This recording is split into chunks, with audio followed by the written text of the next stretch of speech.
बड़े जोर शोर से भारत के महान प्रधानमंत्री, यशस्वी प्रधानमंत्री। अब मैं ये पूछना चाहता हूं, भूटान को 10,000 करोड़, मंगोलिया को 70,000 करोड़, बांग्लादेश को 15,000 करोड़, मॉरिशस को 5,000 करोड़, नेपाल और अफ्रीका के देशों को 39 अरब करोड़, सरदार स्टैच्यू को 3,000 करोड़, उद्योगपतियों का ऋण माफ करने के लिए 5,55,000 करोड़, मोदी की विदेश यात्राओं पर 25,000 करोड़ और बीजेपी का मुख्यालय का 350 करोड़, मोदी और बीजेपी के विज्ञान पे 5,000 करोड़, मोदी की सुरक्षा में 24 घंटे में 1 करोड़ रुपए दिन का खर्च कर रहे हैं और साल में 591 करोड़ 30 लाख रुपए आप खर्च कर रहे हैं।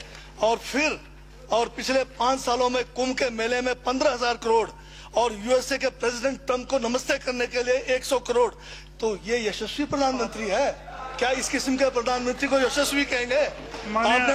आपने जो है भारत को उच्चतम बेरोजगारी के दर पर पहुंचा दिया है।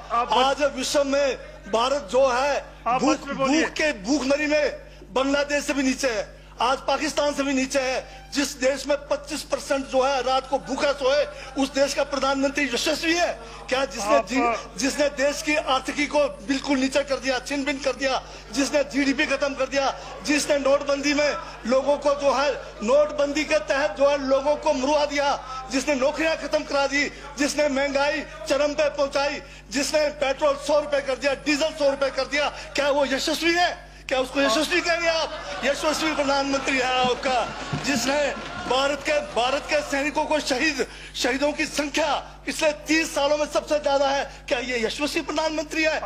जिसने देश के अंदर चीन को घुसा दिया, क्या वो यशस्वी प्रधानमंत्री है? बजट पे बोलिए। माननीय सभापति महोदय, ये बजट में जिक्र हुआ है यशस्वी प्रधानमंत्री का और मुझे उसका जवाब देने का पूरा अधिकार है, जो मुझे कोई छीन नहीं सकता है। ये क्या यशस्वी कहेंगे इसको आप? बहुत यशस्वी है। देश का जो है आज बिल्कुल देश को आर्थिक रूप से कंगाल, राजनीतिक रूप से कश्मीर से कन्याकुमारी जो अखंड भारत है वो खंड होने जा रहा है।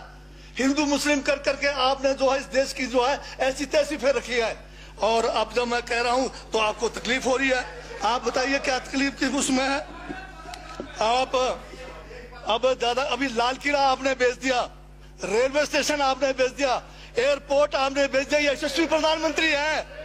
कोयले के खदाने आपने बेच दिया, रेलगाड़ी आपने बेच दिया, बंदरगाह आपने बेच दिया, बेकिस्मती जमीनें आपने बेच दी यशस्वी प्रधानमंत्री जी ने। और कहते हैं कि देश बदल रहा है, देश बिक रहा है। महाराज ये कहिए देश बिक रहा है। LIC तैयार है बेचने के लिए, IDB भी तैयार है, ये जो एयर इंडिया तैयार रखा हुआ है, BSNL बेचने वाले हैं, ONGC बेचने वाले हैं। छोड़ने वाले क्या? आखिर में ये देश को भी बेच के चले जाएंगे। क्या है उनका? एक झोला है, झोला लेके चल पड़ेंगे। ये है आपका यशस्वी प्रधानमंत्री। ये यशस्वी प्रधानमंत्री है। दाढ़ी बढ़ाने से टैगोर नहीं बन जाते। टैगोर के गुण लाने के लिए दोबारा जन्म लेंगे 100 बार, तब भी नहीं आएगा। हाँ, दाढ़ी बदल के और मेकअप करा के 15-15 लाख के, उससे कुछ होने वाला नहीं है आपका। हाँ बिल्कुल। और जो जहर आप लोगों ने जो है इतने सालों में इस देश के अंदर जो है आपने जो इस देश में बीजा है, उससे वो जो है ये बजट पे ही है। सर स्पीकर सर यशस्वी प्रधानमंत्री जी का जिक्र बजट में आया है, इसलिए मुझे भी जवाब देना पड़ा है। और मैं यहाँ ये कह के इस बात को समाप्त कर देना चाहता हूँ, बर्बाद गुलदस्ता करने को तो एक उल्लू काफी था, हर शाख पर उल्लू बैठा है, अंजामे गुलिस्तान का क्या होगा?